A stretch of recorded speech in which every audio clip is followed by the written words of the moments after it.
বন্ধুরা, আমাদের মায়েদের কি কর্তব্য জানো? মায়েদের আর বাবার বিশাল কর্তব্য। একদম সন্তান গর্ভে আসার সময় থেকে শুরু হয়ে যায় সন্তানের পরিচর্যা। ঠিকমতো প্রতি মাসে মাসে ডাক্তার দেখাতে হবে, যাতে সন্তান সুস্থভাবে জন্ম নেয়।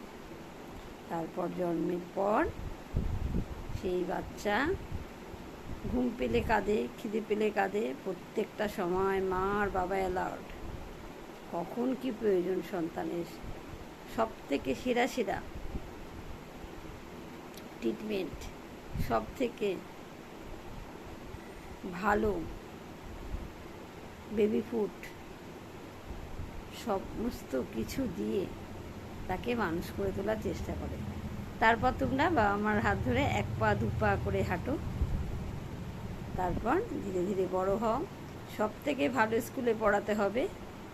হয়তো যাদের ক্ষমতা নেই তারা একবেলা মুড়ি খেয়ে হলেও ছেলে মেয়েকে ভালো স্কুলেই পড়াবে, যে একদিন সন্তান বড় হয়ে তাদের পাশে দাঁড়াবে, তাদের দুঃখ দুর্দশা দূর হয়ে যাবে।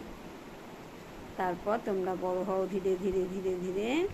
সব থেকে বেটার স্কুল, সব থেকে বেটার টিচার, প্রাইভেট টিউটর, সব কিছু দিয়ে একদম সব কিছুতে শ্রেষ্ঠ, যা যা সব থেকে শ্রেষ্ঠ তা তাই সেই সব কিছু দিয়ে তোমাদেরকে বড় করে তোলে চেষ্টা করে মা বাবা, যতটা সম্ভব তাদের পক্ষে।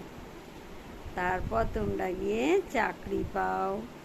চাকরি পেয়ে তারপর বা আমার আরেকটা কর্তব্য, তোমরা চাকরি পাওয়ার পর তোমাদেরকে বিয়ে দেওয়া, সেই কর্তব্য তারা পালন করে।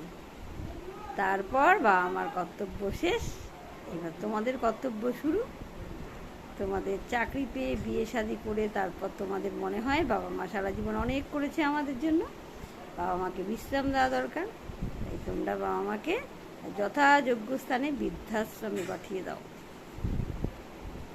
বা আমার সব কর্তব্য শেষ, সব কিছু করা হয়ে গেছে, আর বাবা মার বাড়িতে থাকাটা সেও নয়, বৃদ্ধাশ্রমেই আরামে থাকবে। না হলে আমাদের কি বলবো, না হলে আমাদের হাই লেভেলের সব বন্ধু বান্ধবরা যারা আসবে তারা হয়তো, তাদের সঙ্গে হয়তো আমার বাবা মা মানিয়ে নিতে পারবে না, বা আমাদের বাড়িতে পার্টি অনুষ্ঠান হলে মা হয়তো বাধা দেবে। এইসব নানান রকম কথা ভেবে তোমরা শেষ পর্যন্ত বাবা মাকে পাঠিয়ে দাও বৃদ্ধাশ্রম।